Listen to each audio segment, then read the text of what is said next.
Hello and welcome to our third annual HDI Digital Experience for those of you who are just joining us for this afternoon session, and welcome back to those of you who joined us earlier for the Mobility Summit on Great Experiences for Customers on the Go. This live webcast is Stop, Drop, and Gamify with Erin McFarland, one of our top-rated speakers at HDI 2014 in Orlando. Most of you know me by now as Cinda Daly, the Director of Content with HDI, and I'm excited to bring these live webcasts to you and to bring Erin McFarland back. We do have a full program to keep you engaged all day long. So if you, again, reminder, if you attend any other activities at any point, you can always come back at any time and view all these sessions on demand, and they'll be available till June 15. We appreciate everyone's patience on the Peter Sheehan keynote, and that will be available for us shortly as well. But we're getting on with Erin McFarland and Stop, Drop, and Gamify. You've probably seen the messages that flash that let you know when certain sessions are ready to begin and where to find a chat that might be scheduled. Remember to be back in the lounge at 5:30 where we're going to be announcing all the prize winners. Again, we ask that you rate each session that you do participate in today, because not only do you win points toward prizes, which is always a good thing, but it does help other folks start to find sessions that might be meaningful for their organizations or for them personally. And many of you have been taking advantage of that as well, and it's really helpful for others. Quick reminders that if you have help, we've been keeping Whitney busy in the help desk, but she is standing by and continuing to assist as needed. We will be holding all questions till the end, and just type your questions in the line at the bottom underneath Erin's photo and submit them, and we'll do those again at the end of the session. And also open up your chat bubbles, because if you'd like to share ideas about Erin's content as we go, that'll help add to that experience, and you never know what ideas might pop out. Also, after the event, again as a reminder, you can connect through HDI Connect, our LinkedIn groups, and through Twitter. So now let's get on to it. In this session, we're going to get some fresh insight on creative ways to measure and engage your service desk team. And then, of course, you're earning 400 prize points and session seeker credit for attending this webcast. I've seen a lot of those badges throughout all the profiles in who's here, so that's been a lot of fun. So let's get on with our featured presentation. You know, Erin has held a number of help desk and support leadership positions over the past 15 years, and he's dedicated to advancing the role of the service desk. He's well known as a forward-thinking leader who always shares great insight, and I mean great insight with ideas that work along with all the frogwarts. So we're happy to bring this highly rated session to you today. And as a side note, Erin is the president of the HDI Philly local chapter. So we're really happy to bring him here today. Erin, it's all yours. Great. Thanks for the intro, Cinda. Welcome, everyone. I'm really honored to be a part of this year's digital event. I had a great time at the Orlando conference, and really happy that the presentation was received well, and look forward to not just going over this material for the next hour, but really jumping into the speaker chat room after this, answer any questions you may have, and I'll certainly be available after. So as Cinda mentioned, I've been in support leadership positions for the last 15 years. Currently, I'm with Genesis Healthcare as the Director of Rehab IT Systems. I'm the President of the HDI Philly chapter, as well as a member of the HDI editorial board. The fact that everyone's on the call today, you've already taken a step to become more involved in HDI. And that's fantastic. It's a great environment where we can get engaged with like-minded individuals, learn from them, and really avoid some of the pitfalls that they've made, and hopefully you can share something back. So if you haven't already, this is my pitch for you to get involved with the local chapters. It's been instrumental to my career, and I know many people as well. So check out the website and see if there's a local chapter near you. Or you could certainly ask in one of the chat rooms, and we'll point you in the right direction. So a little bit about Genesis. I want you guys to see where I'm coming from. Genesis is one of the nation's largest nursing rehabilitation therapy providers. We employ nearly 80,000 employees across the U.S. in 400 skilled nursing centers. My division specifically is Genesis Rehab. We employ 18,000 therapists, therapy assistants providing occupational, physical, speech therapy, driving rehabilitation, all kinds of therapeutic activities. We operate 1,500 locations in 48 states. So it's a rather large organization. That certainly plays into a little bit of what we're going to talk about today and some of the challenges that brings. Genesis is located just outside of Philadelphia. We're about 40 minutes west of Philadelphia in this sleepy little town, the mushroom capital of the world for any of you that like mushrooms. It really was an organization that 15 years ago was very small, started out as a venture, and over the last 15 years has grew to this organization that we have today. And we talk about Genesis as this large company with a small company feel. One of the challenges with a large company is programs that we have to cover 80,000 employees don't always meet the needs of your individual department. And that's a really important concept that we'll talk through today is how do we take these corporate programs, how do we break them down in a way that we actually get what we want out of them at your department level.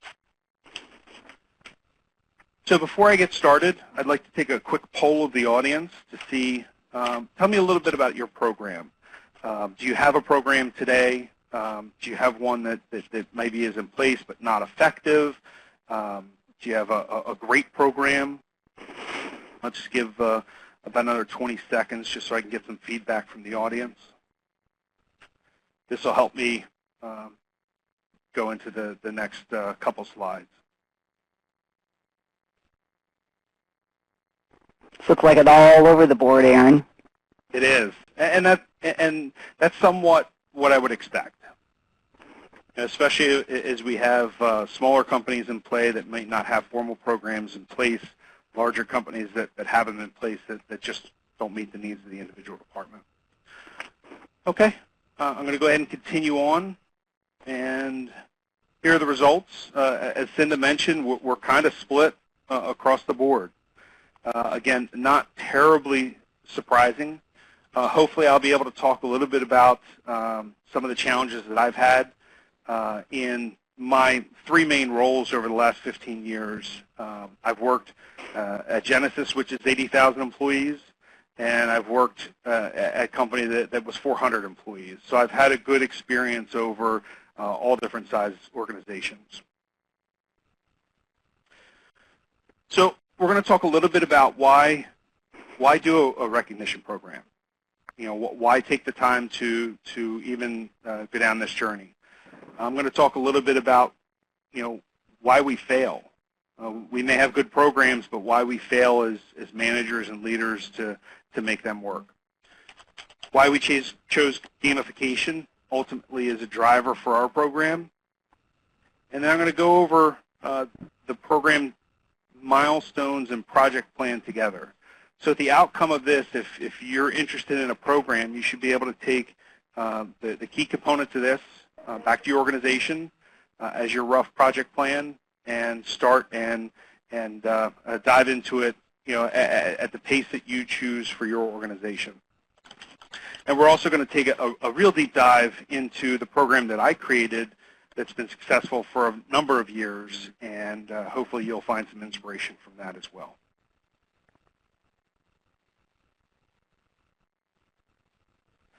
So when I was preparing this presentation, I really wanted to go back and get a good understanding of, I know inherently why I did what I did, but I wanted to go back and find a little bit about what the industry was saying about recognition programs. So I found this infographic, and the first slide is 70% of workers are not engaged at work. I tend to agree with that. You know, when you read that the first time, you say that can't possibly be true.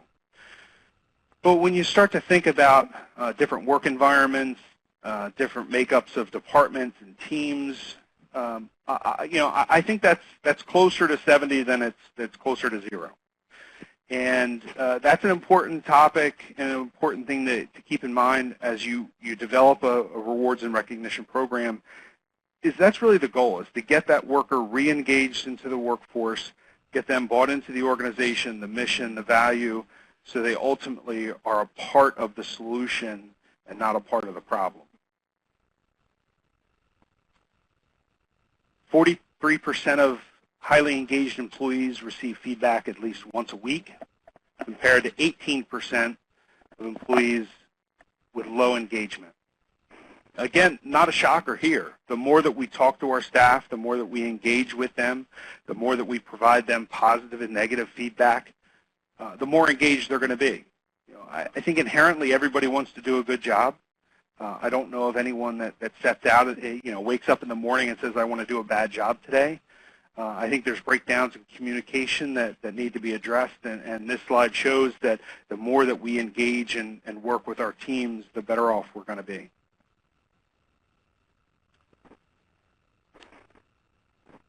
And 87% of engaged employees were less likely to leave their companies than their disengaged counterparts.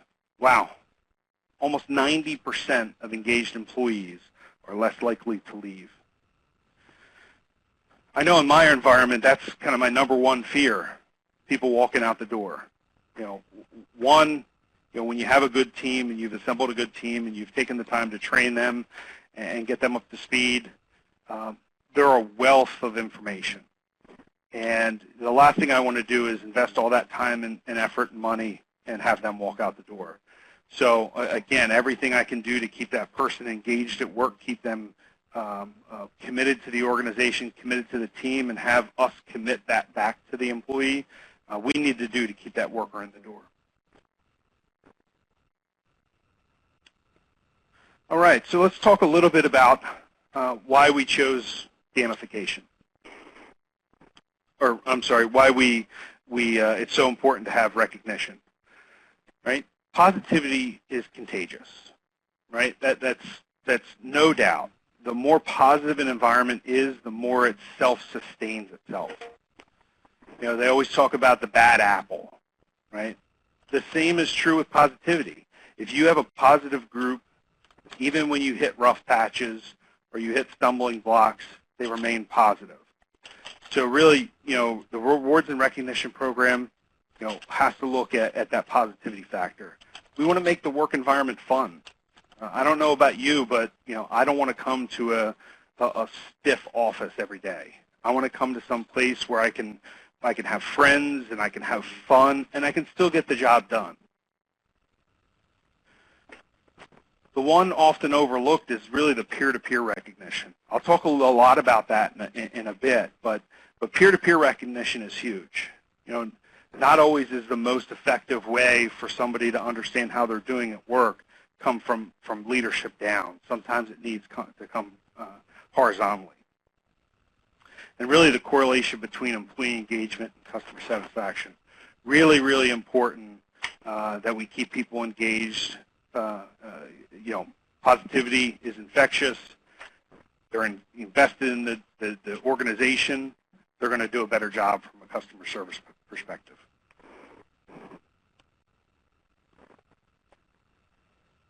So this is a slide that I like talking about.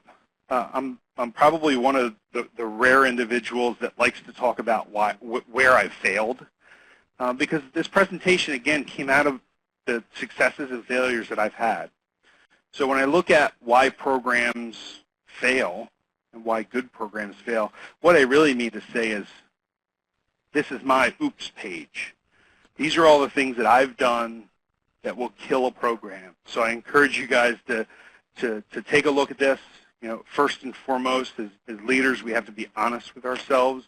We have to recognize that it starts with us. So, this is again, my naughty list. if you have a program and you're not sincere, it's not going to work. People will see through you in a minute. And, you know, it doesn't matter if you have the best program. If you're not sincere about it, it will kill that quickly. Inconsistency. Again, if you have a good program and you're not consistent about it, it's going to kill it. As an example, you know, several years ago we decided to recognize everyone's birthday. We would go out, we'd get them a card, we'd have everybody on the team sign it. That's great. I'm sure many of you do that. What happened when I forgot somebody's birthday? What happened when I forgot two people's birthday? I got busy. I'm busy as well. Do you think that person was real thrilled with me at that point? Do you think that person was real interested in the next thing I was going to say? So something as simple as a birthday card being missed by one employee can start the spiral of a good program. So when it comes to the program that you ultimately design, you have to make sure that you've built in consistency factors. A disconnect between the managers and staff, right? You know, too often, and I was guilty of this as well, we build programs for employees by managers. Ultimately, the managers do, you know, two things. They do what's easy, and they do what they want. They do what they want, they do what they like. But who are we really trying to reward? We're really trying to reward the employee. So the approach that I took in developing our program is flipping that paradigm upside down. Let's build this from the employee's perspective because they're the ones that need to be rewarded and recognized. Again, we'll talk a little bit about that process in a second, but you know, there was a huge disconnect in our last program when we sat down with the staff and started to look at what works and what doesn't. There was a huge disconnect between the manager's point of view and the employee's point of view. Robotic programs will slowly fail. And what I mean by that is, you know, almost in the sincerity sense. If we're just doing a program to do it, our managers told us to do it, so we're just carrying it out, and it becomes very stiff, it doesn't change, you know, maybe it's part of a corporate program, people will get tired of it. People will eventually start to be disengaged from it. So it's real important that you keep the programs mixed up and that you have a constant refreshing of rewards and recognitions. You know, just if I were to look back a year ago, my team ultimately is not going to be recognized and rewarded for the same behaviors they had a year ago. So it's important for that program to keep up. And the last, recognition can be awkward. I fall into this. For some reason, I have no problem telling somebody that they're doing a bad job and what they need to do to fix it. But for me to go up to somebody and say, you're doing a great job and here's why, I found that very uncomfortable for me as a manager. And it took me years of kind of breaking through this shell that I was in that I would be able to walk up to somebody and tell them they were doing a good job. It doesn't make any sense, right? It should be easier to tell somebody they're doing a good job than it's to tell them they're doing a bad job. But for me, that was hard. So as managers and as leaders, we have to recognize where our weak points are, and more importantly, we have to fix them. So we chose gamification for a couple reasons. You know, one, we wanted to drive those positive emotions. We wanted to make sure that we had something fun that would be able to assist us in that. We wanted to have behavioral engagement. We didn't just want to put a program in place that recognized the normal. We wanted to build relationships within the team. You know, healthy competition is good. We wanted to challenge them.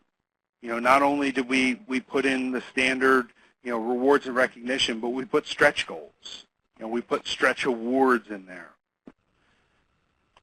And we wanted to tap into the creativity. right? So I'll talk a little bit about the team itself, but they had a significant role in developing the program and the ongoing maintenance of the program. So the good, the bad, and the ugly. So gamification is a great way to approach your rewards and recognition program, but it's not just a series of badges. You don't want to just put badges up on a website and have it be any other supermarket rewards coupon program. You really have to do your investment in time up front to understand what the team wants, the behaviors that you want, and ultimately build the program around that. Again, if you just want a leaderboard, this is not the way to do it. So let's walk through the process of creating that program. So there was two key components we wanted. We wanted rewards and we wanted experiences. In the rewards, we wanted badges and achievements. We wanted a leaderboards page, and we wanted some way to drive healthy competition. You know, it's important, again, in that fun aspect of work. There's a lot of competition that goes as well. You know, if you think back to your early days taking calls on the help desk, you know, it could be as simple as you and the person in the cube next to you, how many calls did you take today? Right, that's where it starts off. And then it might flourish into how many knowledge base articles did you create last month? You know, it can really go in any direction. As a leader, you got to recognize what are the positive behaviors and what are the negative behaviors that you want to tap into. But healthy competition is a key. We wanted to make everyday tasks fun, right? Back to those password resets. You know, the last thing anyone on the team wants to do is a password reset. But guess what? We still have to do it. So let's figure out a way to make password resets fun. Let's figure out a way to take that task that we're doing and get rewarded for it, right? Not often do we get rewarded for doing a password reset. Well, you know what? Figure out a way to reward your team for doing those tasks that otherwise they don't want to do. We also wanted to drive process adherence, right? So we wanted to make sure that not only were we rewarding behaviors for doing something, we wanted them to do it correctly. And this is especially important as our groups evolved and we've come out with new processes. It's important to tie those new processes back into the rewards and recognition program. Again, that's a way to keep the program living and breathing and having it adapt to your ever-changing environment. And we want to drive positive behavior, right? There's that correlation to customer satisfaction. There's that correlation to employee engagement. We wanted to make sure that we maintain that positive atmosphere. All right, so before I jump into the program itself and how we went about creating that, tell me a little bit about your role within your organization. Hopefully I'll take this information, I'll take it and tailor the next part of the presentation for that. I'll give everybody about 15, 20 more seconds. So at this point, it looks like we're a little bit heavier on the manager and supervisor side, although we have about 20% on the technician and analyst side at this point. Give everybody a couple more seconds.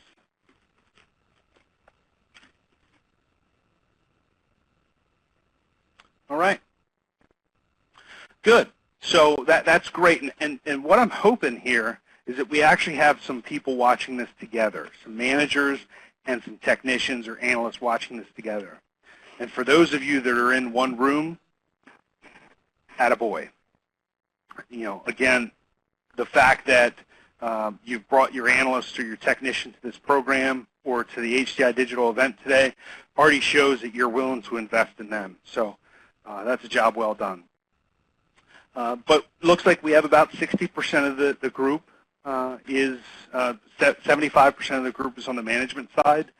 So there's some things, you know, definitely that we'll talk about, and I'll tailor it more towards the management side going through this. But you'll see how the technician wraps into this as well. So we followed a 5-step project plan.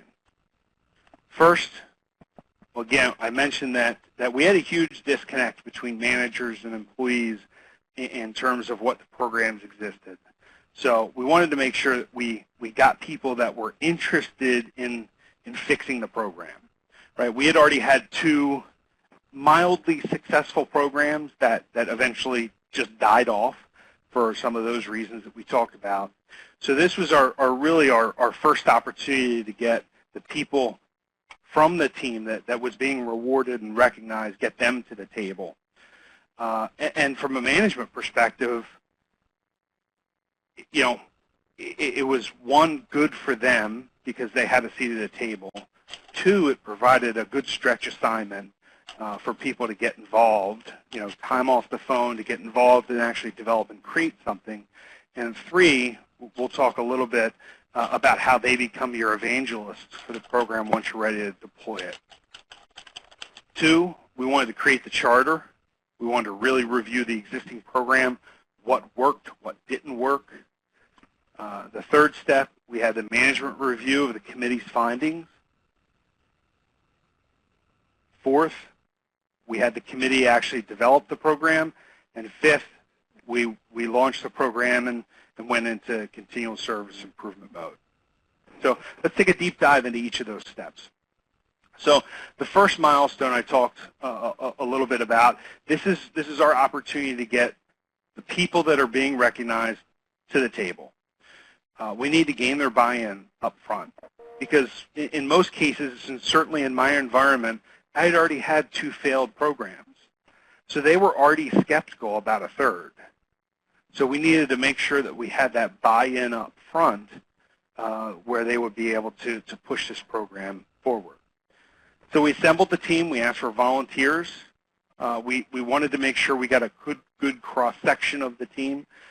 We wanted employees that had not been there very long, some that had long tenure. We wanted some younger employees, some older employees, and we wanted to have a mix of the environment and the tiered structure. So ultimately, we ended up with 6 individuals that were a part of this team. Not one of those individuals was the manager. The team was solely comprised of technicians and analysts. I was a part of the program. I was a part of the team, but I was a moderator and note taker only. I did not have a say, and I made that very clear up front that I was there to make sure that we stayed on task, but I was not there to make decisions. The goal for this was for the team to create the program themselves and the managers figure out how it could be done and how to implement it. So, and they kind of looked at me like I had 2 heads when we started talking about this concept, because if you think about it, as managers were constantly developing new processes and delivering them out. This was really their first opportunity where they could develop something wholly on their own shoulders and push it to the managers. And you know, those individuals, those 6 individuals really became the evangelists for the program. You know, again, when we finished this product and we pushed this product back out to the whole team, the team was skeptical. You know, right? Again, we've been through 2 failed programs, so it was really important for these evangelists to be a part of it so they can get their teammates and their peers and their coworkers on the same page. That was a really important factor to our success. Milestone 2, creating the charter.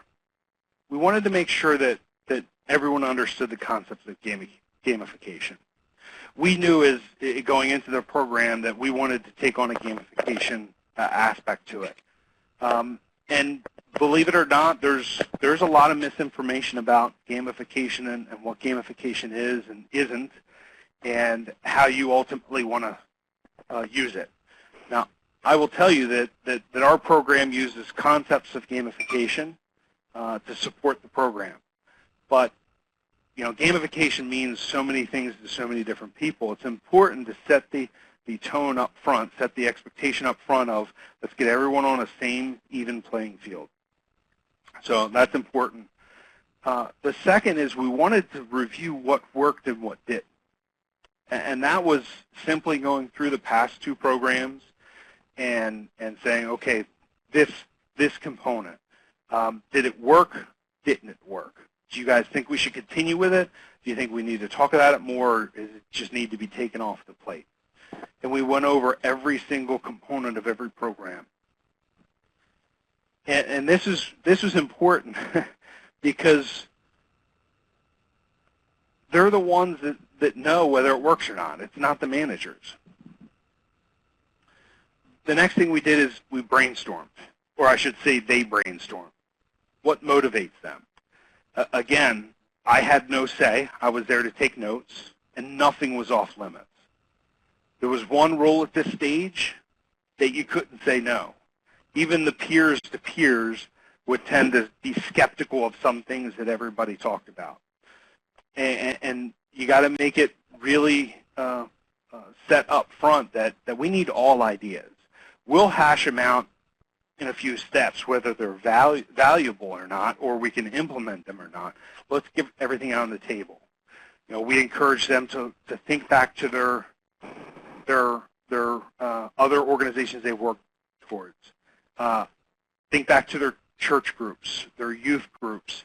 Think back to country clubs. Think back to any kind of member association where you have large groups of people that has some sort of recognition. Nothing was off the table. And the second thing, once we had all that spaghetti against the wall, then we really started to dissect it. Again, go back one by one. We followed the SMART principle. Is it something that's very specific? Can we measure it? Is it actionable? Is it reasonable?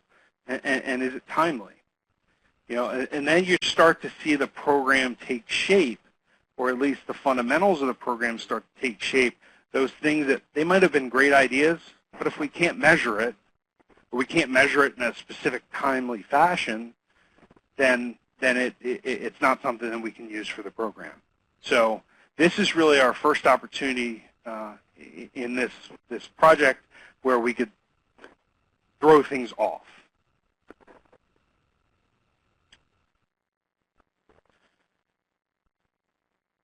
Again, some key points to remember. We needed to make sure that the rewards were attainable, and we wanted to make sure it was things that would keep people motivated. We wanted to create tier rewards that motivate people to continually improve. Right? So some programs fail because they either make the rewards too easy or in some cases too hard. We wanted to make sure we had a tiered structure. So if you make things too hard right off the bat, first month comes in and you've got some buy-in, and at the end of the month nobody gets any rewards, well, do you think they're going to be motivated to that next month or the next quarter or however you measure it? So we wanted to make some rewards that were not easily attainable, but you had to do your job to attain them, and some rewards that were above and beyond what they were. And that allowed us to do two things. One, it allowed us to gain that momentum in the program, but two, it allowed us to set those stretch goals or those stretch rewards out there, not something that they had to be doing, but something that, wow, if they're at that level right now, let's take an opportunity to reward them and hopefully have them continue to attain that and have other people try to attain that with them. And we wanted to start with simple challenges that encourage healthy competition. We talked about password resets. We all do them. So initially on, we had a password reset reward. There was a couple rules around it, but ultimately there was a winner at the end of the month, and it's not something we continued long term. It's not something that I felt drove the right behavior. But early on, it was a good example of how we could get people engaged and get them bought into the program. And we need to keep the rules clear. We don't want to cause confusion or misuse.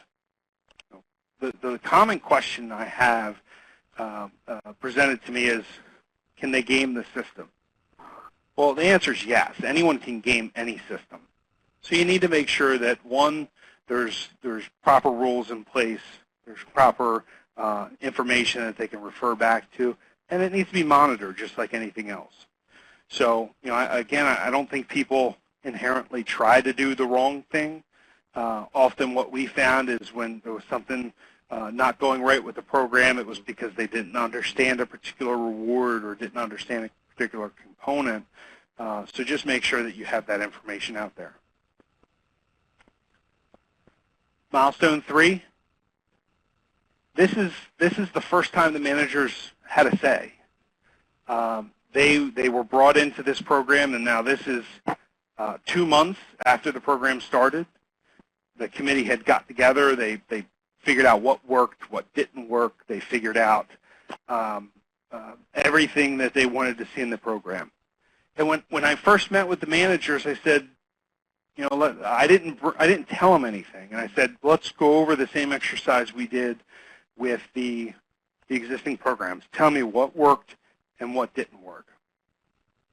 And it's funny because it was almost completely opposite from what the employees said. Manager said, this is, I like this reward. Let's keep it. This is the best. Where the team was saying, I hate it. I don't want to keep doing that. And I tell you, it was almost completely opposite between the employees and the managers.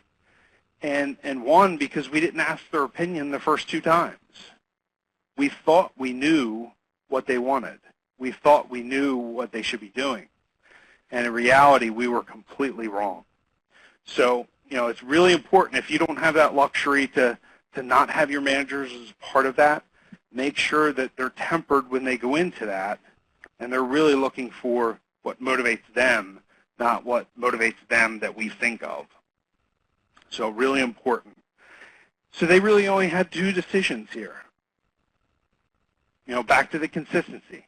We can't commit to anything that we can't do consistently.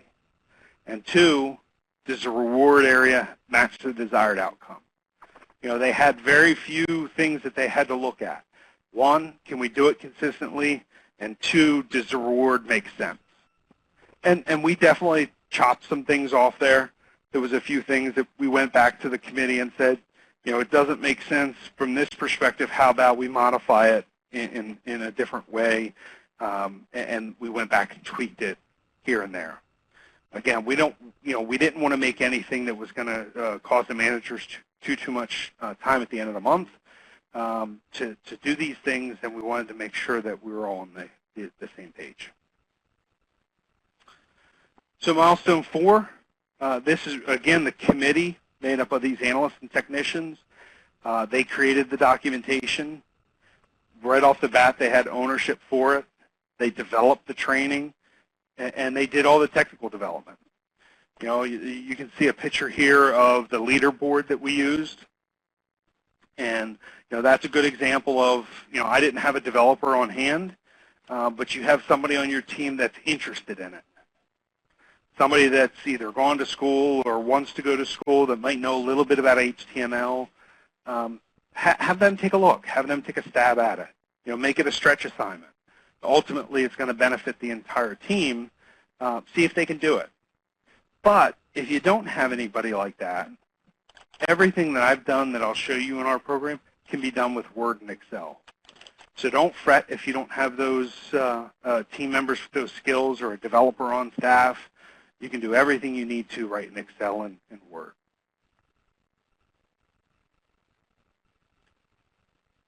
And lastly, we wanted milestone 5. We wanted to put the program out there, and more importantly, we wanted to do continual service improvement. So the team took care of the awareness and training. It was really team members training team members. We needed to encourage participation. Make sure that you stay with it until that adoption's there. And you don't want to let up, because the second you let up, that's when the program starts to tail off. So it's something that requires that constant focus and attention from the leadership staff. We want to monitor the usage and effectiveness, right? We wanted to make sure, again, that what we decided when the program was launched is what we're getting out of it. Don't be afraid to make changes. You don't want to be changing it every month, but don't be afraid to make changes every quarter or every 6 months or yearly, right? Your group is changing. Have this program change around it.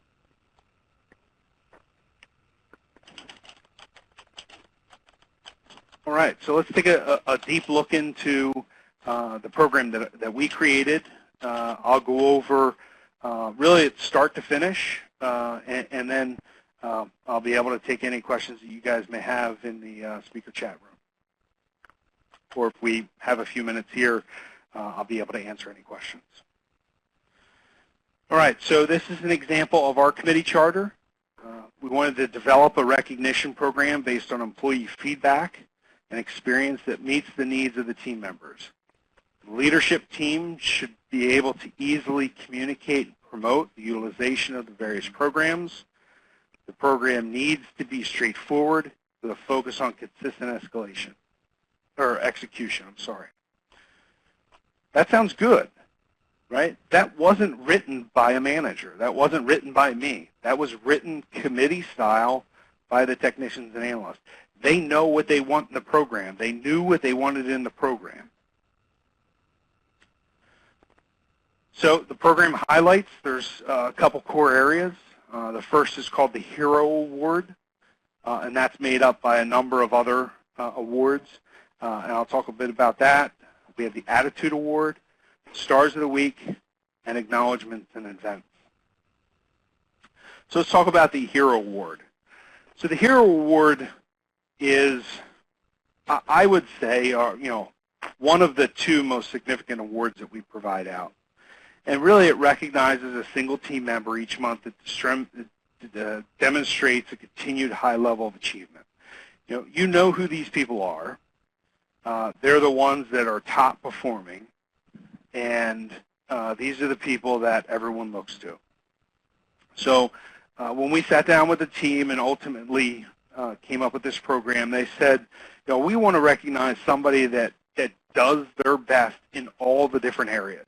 So if you look at this, the Hero Award is really made up of multiple awards. The Attitude Award, the Star of the Week Award, Customer Satisfaction, Knowledge All-Star, Enrichment Training Classes, Learn It, Teach It, External Certification, and Perfect Attendance.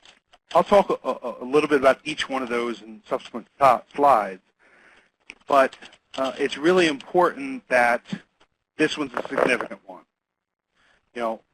Down at the bottom, and it might be a little bit tough to see on this slide, there's a chart that shows who gets notified if you win this. And you can see it's really everyone from you all the way up to the CIO. So when you think about an organization that's 50,000, 80,000 employees, that's pretty significant that we're letting the CIO know who wins this on a month-in and month-out basis. More importantly, it gives that CIO an opportunity to return the recognition. So, often, every month, when this award gets given out, we alert the CIO, we alert all the vice presidents, and then each one of them takes an opportunity to send a quick email, might stop by the desk, and just recognize that person just a little bit more. So it's just the case where one award is really feeding into multiple forms of recognition. The Team Attitude Award, this is my personal favorite. This is simply a voting process, American Idol style, on who is really the most helpful, who is the most respectful, who is the kind of the star. And it's voted completely by peers. Managers do not have a say in this. Managers can't vote, and they can't veto. And that was really tough for the management team to understand up front. And it's a simple voting process, and you put a couple sentences about that person. And they really struggle with it. And the fear of, and I could probably hear it from some of you, is, well, what if that guy over in the corner that's not really doing a good job, what if he gets picked? What if he wins this award? How am I going to deal with that? I'm ready to put him on a performance plan, and he just won an award. Well, here's the reality. if you know that that person's not good, everyone on your team already knew it. So they're not going to vote for that person. Right? So I think there's a lot of fear of letting go of that control, but in reality, at least in our environment, the reality is the team already knew it. So the people that they voted for were the ones that were the most helpful and most respectful and empathetic and caring and so forth. So, you know, a big hurdle for us, but my favorite, because it truly is peer-to-peer recognition. I love it when my manager says I'm doing a good job. I love it even more when the people that I work with tell me I'm doing a good job. And the important byproduct from this is not only do we take the award nomination process and we share that back to the team anonymously. We don't attach names to it, but we'll put all the positive comments in, similar to a survey. And we share that back to the team. And we don't just share that back to the team for the person that won. We share it back for every single person. So, again, once a month, you're going to have everyone on your team that might get an email that has every positive comment from every one of their peers. That, to me, is special. The next is the Star of the Week. You know, just like most organizations, we have a customer satisfaction process. We currently use the HDI CSI Satisfaction Survey. It's a phenomenal tool if any of you are looking for it, a good program to use for that purpose. But we take that data back. We have goals internally that we have. So really anyone that achieves over a certain level will get the Star of the Week. And then we recognize the person that has the highest customer satisfaction rating as well.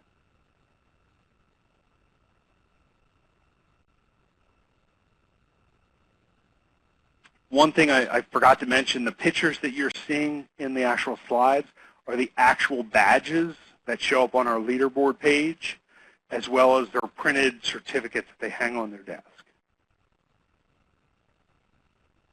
Knowledge All-Star, again, just like most organizations, knowledge management, knowledge retention is a huge area for us.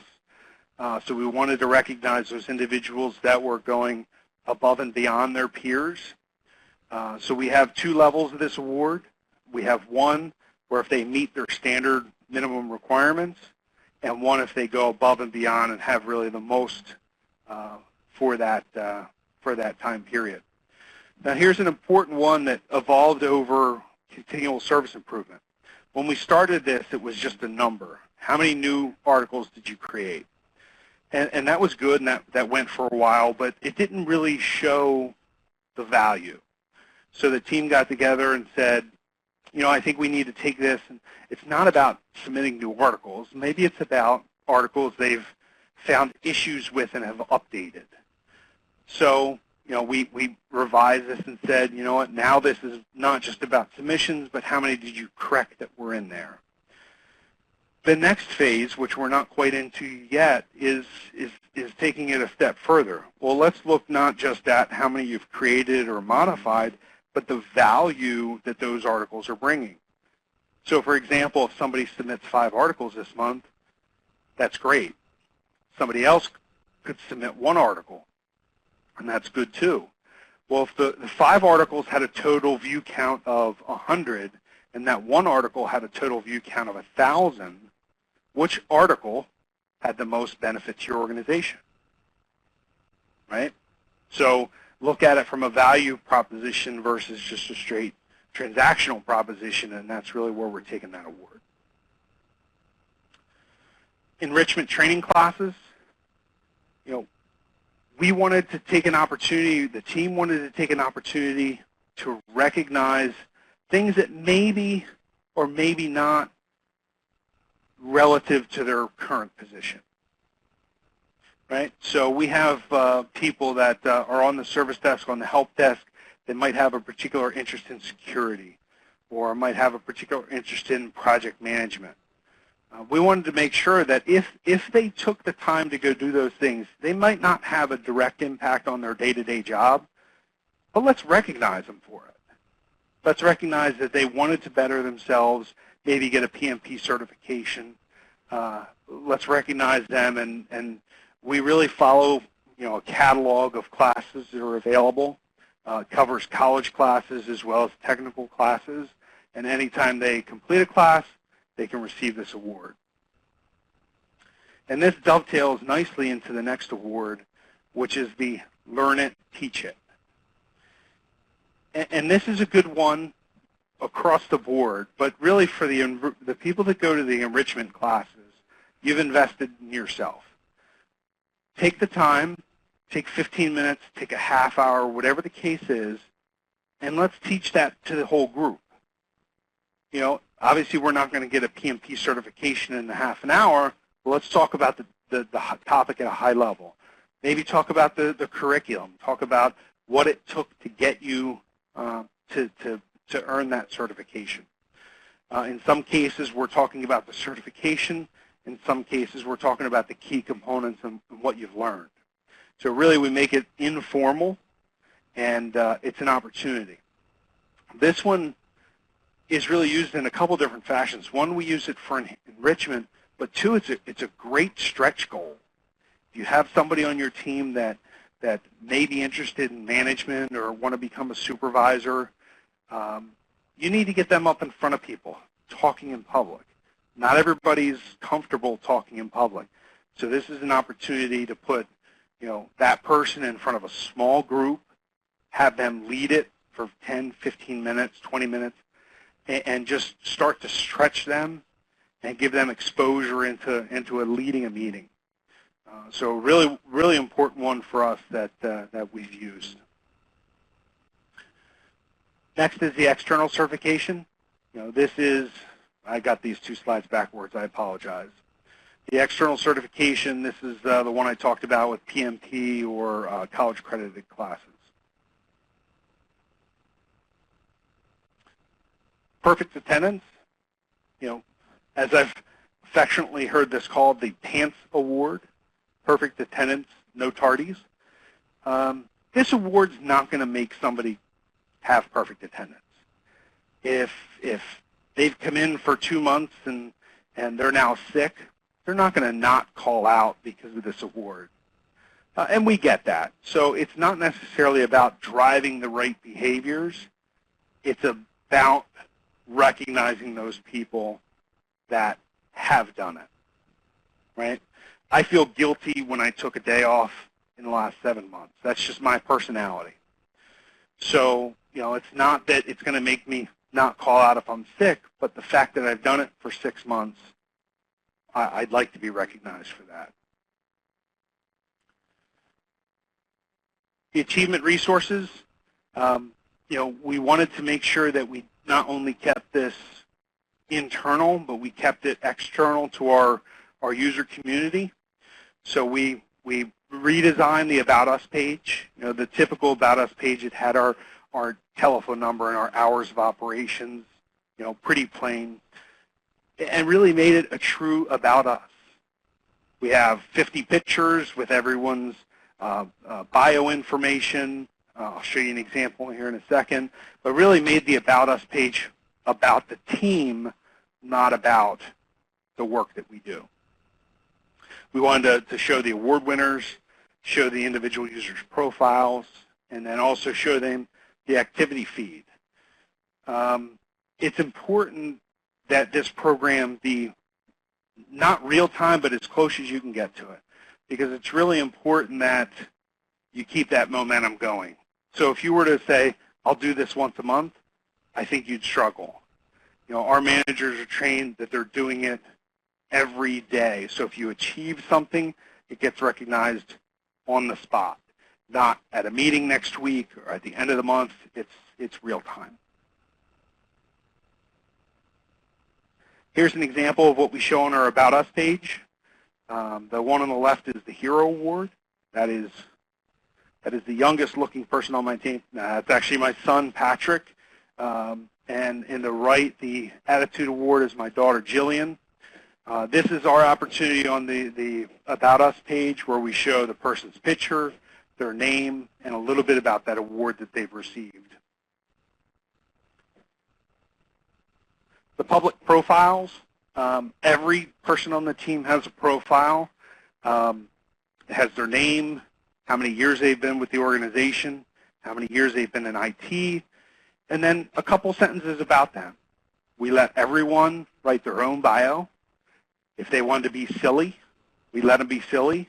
That was their personality. If they wanted to be super formal, we let them be super formal. And then it also shows each of the rewards and recognitions that they've achieved. If you highlight over any one of those, it will show you detailed information about that particular award. And at the bottom, you can see there's a little link to click here to say hi to me. Simply just opens up a new email, copies me and the managers, and allows that person to submit some information about that individual. We get a ton of traffic that comes through these, much more than you would have thought. And I think it's because the people that we speak to really, truly appreciate what we do, and they want an opportunity to say that. Not everyone receives a survey, so this is their opportunity to come in and submit that. And again, that handsome young man is not one of the people that I work with, but my son Daniel. So just an opportunity for me to show their pretty faces. The other thing that the team said is we want more than just digital. You know, the virtual world's great, but if I have to go to a website to look at the recognition, who cares? So what we've done is we've allowed in the system a way for someone to go at any time, click a button, and print their individual recognition certificate. And it's simply just a recognition certificate listing all of their badges that they've achieved. They can choose a specific period of time, or they could choose all time. Again, you can have somebody that prints this off and it's 4 pages long because the program's been here a while, and people celebrate that. People celebrate when they've got a full card, when they go on to their second card, their third card. They really look at that and can see that they're having a long and lasting impact to the organization. The acknowledgement events, we have service anniversaries. One of the things that really bothers me about corporate America is we recognize somebody's first year with the company, and we recognize their 5th year and their 10th year and 20th, right? That's pretty typical. Well, why don't we recognize their 2nd year, their 3rd year, their 4th year, their 6th year? There's a gap. So, we wanted to make sure that we recognize service anniversaries every single year. We recognize them individually as well as in bulk. Birthday acknowledgements, we do birthday cards. We do gift cards for each person, as well as a nightly dashboard acknowledgement on our wall boards. Again, consistency, back to that birthday greeting. Don't forget, because it will come back to haunt you, and I can speak from experience. We do team celebration and most importantly, Customer Service Week. We participate in the HCI Customer Service Week in October. It's a great opportunity to get people re-grounded on customer service. It's not something you might think about all the time, but it's important to re-ground yourself, every now and again to make sure that we're all doing the right things.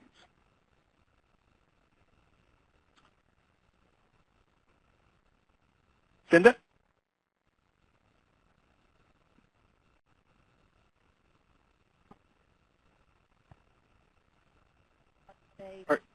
Are you on, Cinda? I'm so sorry, I was on mute. I've made that mistake before. The comments that have been coming through on the chat are just spectacular. They are commenting so much on all of the great ideas. And unfortunately, we have come to the top of the hour, and we won't have time for any live questions. But the good news is that Aaron is going to be in the chat room. There's some questions about how to scale this for very small organizations. That's wanting to know where you got the designs for your awards, what tool you might be using, and some questions about effective feedback. So I encourage you all to go into the chat room and continue this discussion. There'll be many ideas that will pop out. We're getting ready for our next webcast as well, but I'll let you know that the Expo Hall is still open. Be sure you pop in over there to chat with your sponsors. And then, as I mentioned, Erin is going to be in the chat room. And then coming up at 2:15, or quarter past the hour, is Rayanne Bruno with Beyond the Customer Satisfaction Survey. Erin, thank you again for just a spectacular session. I understand why you were at the top of the leaderboard in Orlando this year. Great. I appreciate it, and I appreciate everybody listening in. I hope that you at least walked away with a few good nuggets, some heartache that I've gone through in the past years that hopefully you can avoid. All right. See everybody in the chat room and in the next session with Rayanne Bruno. All right. Thanks, everyone.